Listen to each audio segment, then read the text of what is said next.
Coucou, alors pour ce deuxième jour, là il est 6h30, on s'est levé à la bourre, enfin moi j'ai pas forcément besoin de me lever à cette heure-ci, c'est les vacances, donc voilà, moi je peux organiser mes heures de travail comme je veux, mais mon mari bosse en extérieur, il va pas tarder à partir, et surtout on s'est rendu compte qu'il n'avait pas de gamelle pour ce midi, donc je suis en train de lui en préparer une rapidement, le temps qu'il prend sa douche.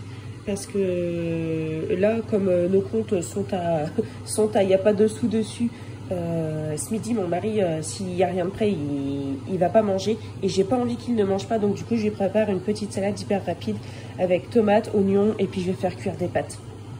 Et voilà pour le petit déjeuner de mon mari ce matin. Donc du gâteau au yaourt à l'ananas qu'il restait.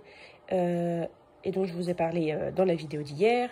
Ici, on a du jus de fruits comme ça. En fait, je me souvenais même plus. Enfin, si, je le voyais tous les jours, mais en fait, voilà.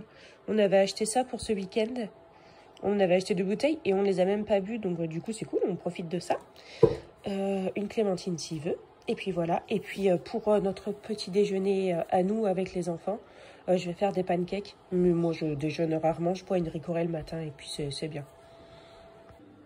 Et voilà, l'affaire est dans le sac. Donc tomates, oignons rouges, des coquillettes et j'ai mis des graines de chanvre dedans. Et une petite vinaigrette. Voilà. Alors, de bon matin, on nourrit les poules qui nous fournissent des bons œufs. Vous voyez, elles se remplument bien, regardez. Ici, on voit les plumes qui repoussent, l'autre pas encore. Mais ça repousse bien partout. Regardez-moi ça, ces petits bouts de plumes. C'est super. Donc du coup, elles sont toujours séparées. Il y a toujours un enclos entre elles et les grandes. Mais je pense que ça restera comme ça parce que les grandes sont quand même vachement agressives.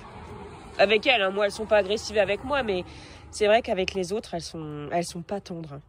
Et moi, je refuse en fait Enfin, je refuse d'avoir une poule qui se fasse martyriser. Et puis bah je sais que je serais pas sereine en fait si je pars quelque part et qu'elles sont toutes ensemble. J'aurais trop peur de retrouver une allongée, enfin une morte quoi.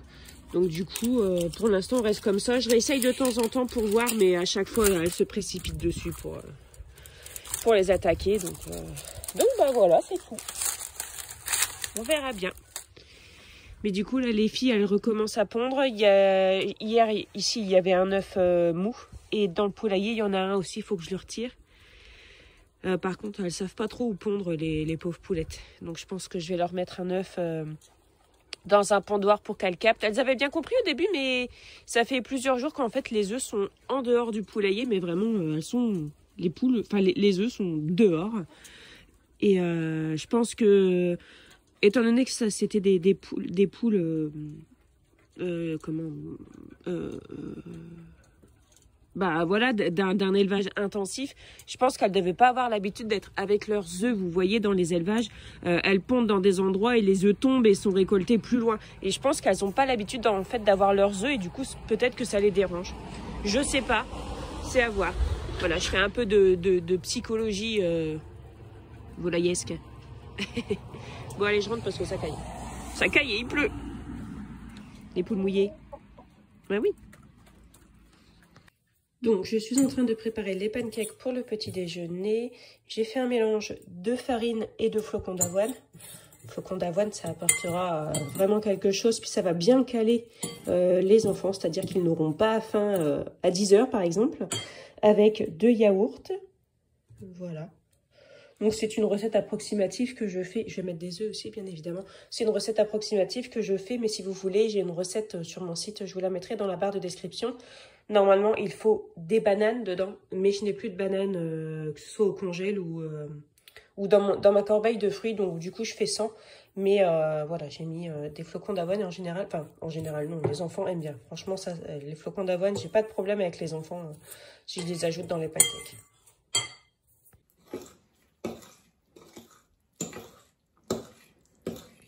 Les étoiles, alors le secret pour faire un petit déjeuner d'enfer, c'est de décorer avec des petites étoiles. On met des étoiles? Oui. Chocolat là, on va prendre les petites billes. Oui. On va te faire des photos. ce midi, j'ai sorti des courgettes farcies qui étaient au congèle.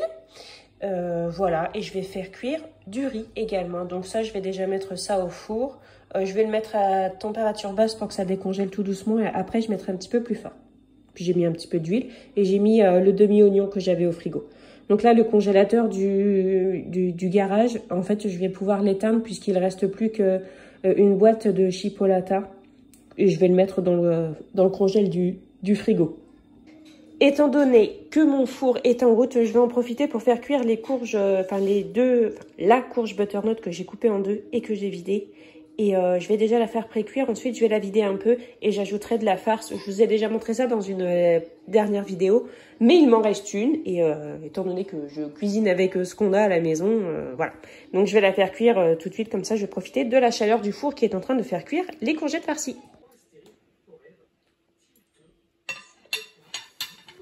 Alors, soir du jour 2, ici on a les butternuts qui sont bien pré-cuites. Je vais les remettre un petit coup à cuire.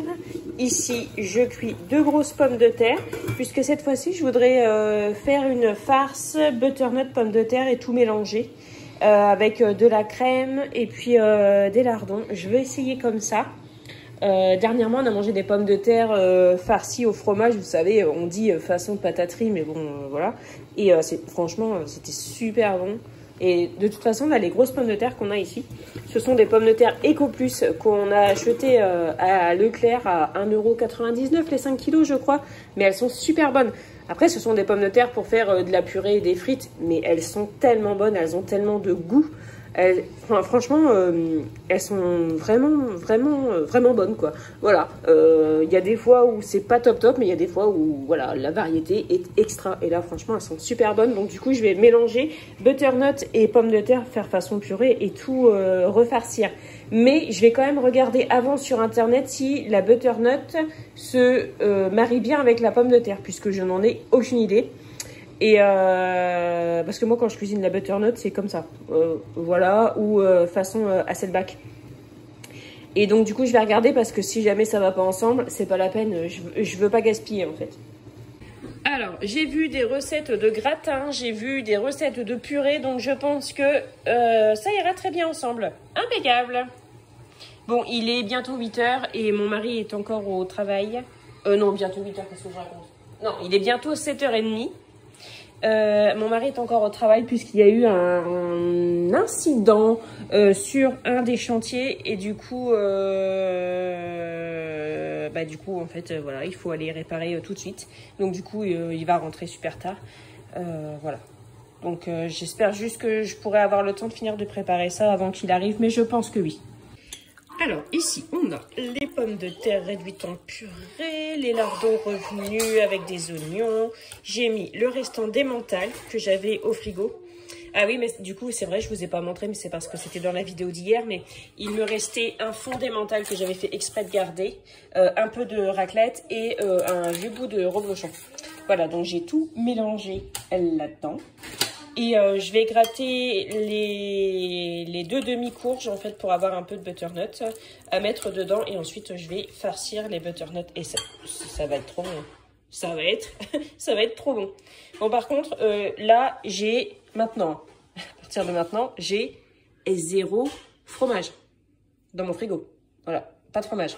C'est quand même quelque chose, je pense que je vais commencer à bégayer assez rapidement parce que le fromage c'est un peu toute ma vie. Voilà. C'est comme, enfin, vous voyez bien. Donc, c'est le défi, hein, c'est le défi. Voilà. Envoyez-moi du fromage. Donc, j'ai vidé grossièrement les demi-butternuts. Donc, j'ai gardé la peau. Hein. La dernière fois, vous m'aviez demandé. Il y a 2 personnes qui m'avaient demandé, je me souviens plus les pseudos, s'il y avait encore la peau ou pas. Mais oui, j'ai laissé la peau. Voilà, je l'ai lavé, et voilà, il n'y a pas de souci, c'est pas dur, rien du tout, on peut la manger, mais après vous faites comme vous voulez. Mais disons que en fait, pour les farcir, c'est beaucoup plus commode en fait de laisser la peau. Vous la mangez, vous ne la mangez pas, vous faites comme vous voulez. Et ici, donc, j'ai préparé la farce qui sent, mais beaucoup trop bon. Donc, dedans, il y a les pommes de terre, j'ai mis de la crème, j'ai mis du poivre, je n'ai pas mis de sel puisqu'il y a des lardons, des oignons, la butternut et je vais sans doute ajouter un petit peu de noix de muscade et ça va déboîter. Donc dedans il y a de l'emmental râpé, de la raclette et du reblochon. C'est-à-dire qu'en fait tout ce que j'avais, j'ai mis dedans.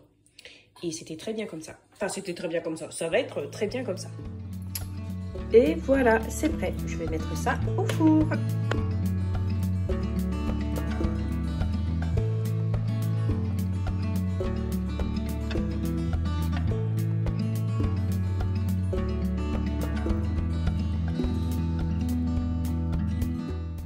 C'est très bon. C'est bon. Bon. Tu vois, ça l'avait dit. Oh, moi j'aime bien avec le fromage. Bah oui.